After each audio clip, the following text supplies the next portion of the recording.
नमस्कार मित्रांनो, मी doctor Sharad Jadhav, DRS hospital Jule Solapur येथून आपल्याला आज थोड्याशा काही गोष्टींबद्दल, मधुमेहाबद्दल थोडंसं सांगू इच्छितो. मधुमेह हा वेगवेगळ्या प्रकारचा असतो. जसं काही लहानपणापासून असू शकतो किंवा नंतर मोठे झाल्यानंतर आढळतो.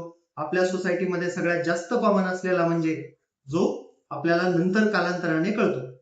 टाईप 1 डायबिटीस ऐकून असाल तर त्याच्याबद्दल काय असतं की ज्यामध्ये ॲब्सोल्यूट इन्सुलिन डेफिशियन्सी म्हणजे आपल्या शरीरामध्ये इन्सुलिन नावाचा घटक बनत नाही आणि त्यामुळे शरीरामध्ये साखर उद्भवली जाते.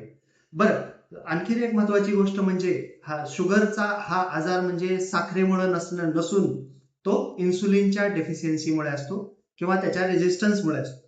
इन्सुलिन हा घटक आपल्या शरीरामध्ये जेवढ्या पद्धतीनं साखर घेतली जाते तेवढ्या पद्धतीनं बनला जातो आणि त्या पद्धतीनं त्याला मॅच केलं जातं.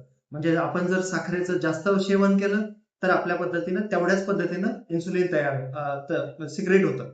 एवढं केलं तर एवढंच होतं, एवढं केलं एवढंच होतं आणि त्या पद्धतीनं बरोबर त्याची लेवल आपल्या रक्तामध्ये एकदम तंतोतंत ठेवली जाते. परंतु काही कारणास्तव काही लोकांमध्ये इन्सुलिन तयार होत नाही, कारण त्याचेच शरीरातले काही त्यांच्या शरीराची प्रतिकारशक्ती त्यांच्या पॅन्क्रिया ह्या नावाच्या म्हणजे स्वादुपिंड ह्या अवयवाला खराब करते, त्यामुळे त्याच्यातून इन्सुलिन तयार होत नाही. तो झाला टाईप 1 डायबिटीस.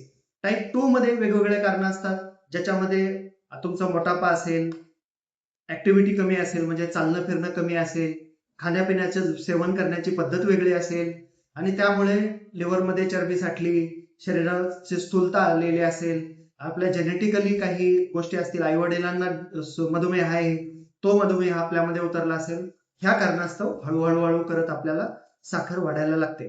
ज्या क्षणी आपल्याला शरीरामध्ये साखर जास्त आहे असं कळतं त्यावेळेला जवळपास आपल्या शरीरातला स्वादुपिंडाचा 80% भाग खराब झालेला असतो आणि राहिलेल्या 20% भागामध्ये आपण कसं तरी भागवत असतो.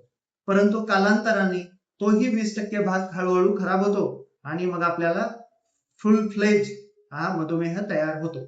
आणि मधुमेह हा एक प्रकारचा सायलेंट किलर आजार आहे, ज्यामध्ये तुम्हाला काहीही कळणार नाही, परंतु तो तुम्हाला पूर्णतः प्राणघातक ठरू शकतो.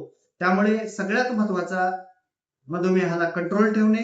गोळ्या औषधांचे काही साईड इफेक्ट नसतात, बेसिक थोडेसे साईड इफेक्ट असतात, परंतु गोळ्या औषधं घेण्याशिवाय दुसरा काहीही पर्याय नसतो.